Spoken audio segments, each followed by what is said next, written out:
Imagine a place so cold, -84°, that every breath feels like swallowing shards of ice, where the air itself turns predator, sinking its teeth into your skin with a ferocity that never quits. There's no soft hum of a heater to lean on, no electric glow to chase off the dark, no modern grid to throw a lifeline, just you, the relentless freeze, and a primal wrestle to keep your blood from turning to frost. This is the Arctic, a boundless, icy expanse that could break the strongest spirit, yet it's here the Inuit didn't just hang on. They built a life that stares down nature's cruelest moods and comes out grinning. Their secret wasn't some ancient gizmo tucked in a cave or a trick lost to time. It starts with something so close you might overlook it, their own flesh and bone. Toss out the idea of sleek thermostats or roaring fireplaces. The Inuit turned their bodies into living hearths, weaving a survival tapestry so deft it makes the cold look like a clumsy foe. Right now, as these words roll over you, your body's quietly pumping out about 100 watts of heat, enough to match a vintage light bulb's glow. You're a walking campfire, minus the crackle or a handy plug for your gadgets. In the Arctic's grip, the Inuit grabbed this natural spark and ran with it, wringing every ounce of warmth from it to outsmart the frostbite waiting at the edges. Shivering's the body's first shout when the cold digs in, muscles jittering. It's like a frantic drummer, churning heat through sheer hustle. Push it hard and you can jack that output 5 times over, a human boiler raging against the chill. But the Inuit saw through the hype. Shiver too long and you're burning your reserves faster than a hunter sprinting after a caribou, leaving you a hollow shell for hypothermia to claim. They played a sharper game, banking on a nugget science, only lately nodded to, holding heat beats pumping out more. Your body's got enough kick in an hour to boil half a gallon of water. Let that rattle around your skull. The real win isn't in stoking the flame higher. It's in keeping the glow you've already got. That's where brown fat sneaks in, a quiet hero hiding in your frame. Unlike the white padding that just loafs around, brown fat burns calories to spark warmth, a built-in radiator that doesn't fuss about your belt size. Studies peg coldlanders like the Inuit with a souped-up version of this stuff, forged by centuries of icy mornings, firing on all cylinders when the air turns to knives. It's fat that fights the good fight, a teammate you'd cheer for. Feeding. This blaze takes more than nibbling dainty greens. In the Arctic, you're torching up to 5,000 calories a day just to keep your heart thumping, double what a city dweller might burn scrolling screens. Try running that engine on spinach. It's like warming a shack with soggy leaves. The Inuit went big. 50% of their plate was fat, hauled straight from the deep. Seals, whales, walruses.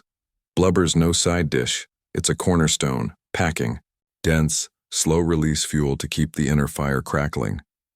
Picture tearing into a hunk of whale fat, each bite a brick laid against the cold siege, a taste of survival raw and unapologetic. Even breathing's a chess move.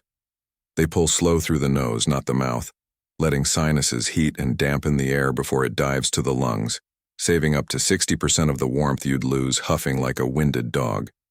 Mouth breathing's not just clumsy, it's a heat bandit sneaking off with your stash. But a fire without a wall's a lost cause. Modern coats, all flash and branding, might strut in a snowstorm, but at 84°F they snap like dry twigs. They're synthetic fibers, too frail for the real freeze. The Inuit skip the hype, turning to animal skins honed by eons of evolution. Their winter gear's a double fur marvel, caribou hides layered with fur turned in and out. The inner coat snags your heat like a greedy trapper, the outer snarls. Backwind and wet like a loyal hound. Tests clock this rig standing tall at 50°F, where high-tech threads start begging for mercy. It's a walking sauna, no small talk needed. Caribou fur's the heavyweight champ. Each hollow hair, 10,000 per square inch, traps air in tiny cocoons, weaving a shield that mocks the frost. Labs say it trumps synthetics by 30% in brutal cold. Nature's own furnace, no meter ticking. Waterproofing?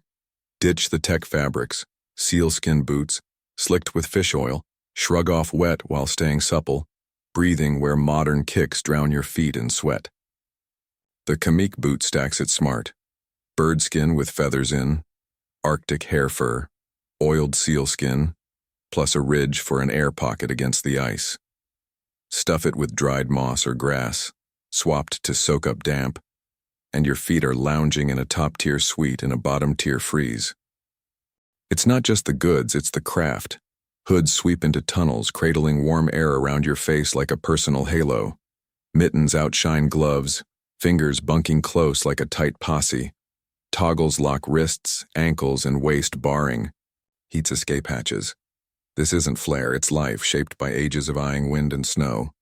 Clothes alone won't save you, though.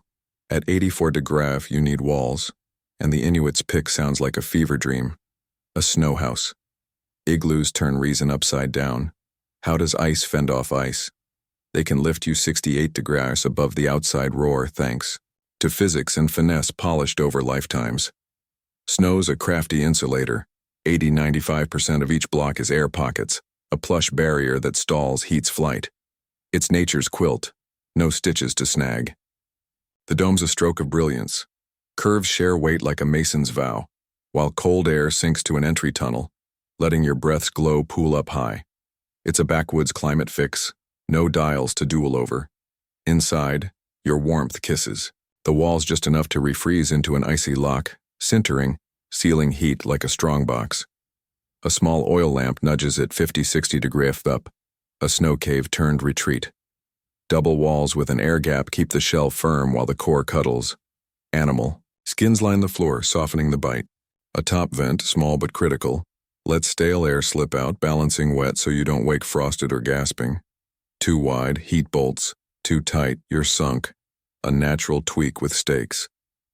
Building's a trade. Spiral blocks tilt in, capped. By a keystone.